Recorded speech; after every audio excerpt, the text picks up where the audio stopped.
Alright mga amigos, ayon sa report ng kolumnistang si Matthias Wadner, ang naging panalo daw po ni Conor the Destroyer Ben kontra Chris Eubank Jr. nitong linggo ay posible umanong maging ticket niya sa Canelo Sweepstakes.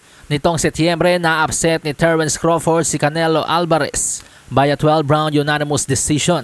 Pero bago ang laban ni Canelo kay Crawford, ang usap-usapan po next in line sa kanya si Chris Eubank Jr. Dahil sa naging panalo ni Eubank Jr. kay Conor Ben sa kanilang unang naging laban nitong Abril, kung saan kandidato pa nga po ang kanilang bakbakan sa 2025 Fight of the Year. At ayon sa mga lumabas na report, tumabo ang unang laban ni Ben at Eubank Jr. ng tinatayang 600,000 pay-per-view buys. Dahilan upang magka-interes ang Team Canelo na kapag nilabaran nila si Chris Eubank Jr., magiging mabenta ang kanilang bakbakan.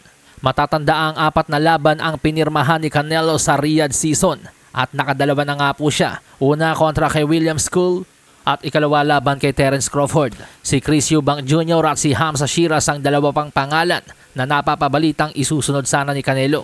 Pero dahil natalo si Canelo, natalo rin si Eubank Jr. at naghalimaw naman si Hamza Sheeraz. Tiyak na maraming pagbabago sa desisyon ang mangyayari. Nauna nang sinabi ni Ben na ang kanyang target sa susunod ay ang maging world champion sa welterweight division, kung saan hinamon na nga po niya si King Ryan Garcia na napapabalitang lalaban kay WBC World Welterweight Champion Mario Barrios. Pero natural lang kung may mas malaking offer, lalo na Canelo fight. Imposibleng hindi ito kagatin ni Conor Ben, lalo na sa ngayon na nakitaan na si Canelo na mga kahinaan. Sa kabilang banda, dahil ni-knockout ni Hamza Sheeraz ang boksingerong hindi na-knockout ni Canelo na si Edgar Berlanga, malaki ang posibilidad na hindi muna si Hamza Sheeraz ang piliin labanan ng Team Canelo.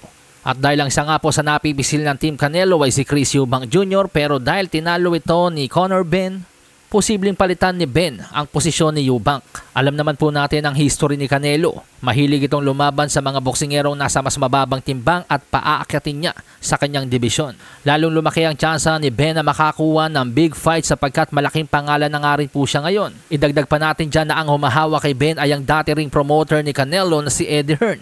Kaya naman magiging madaling ikasa ang laban na ito kung gugustuhin nila. Sa stage ng karir ni Canelo ngayon mga amigos, hindi na sila pipili ng mga delikadong laban. Tulad nga po ng sinasabi ng ilang mga boxing expert, tamang cash out na ngayon si Canelo. Lalo na't nagpatanaw na si Father Time. Posibleng ang maging diskarte ng Team Canelo dito mga amigos, bakit mo ikakasa si Canelo sa mga natural bigger man o mga natural super middleweight tulad nila Osleis Iglesias, Christian Mbili. Kahit yung kaaakit lang na si Hamza Sheeraz, ang laki rin nun. Ba't mo itatapat ang pawala na sa prime na si Canelo sa mga mas malalaking mama kung meron namang mga malalaking pangalan sa mas mababang timbang na willing umakyat?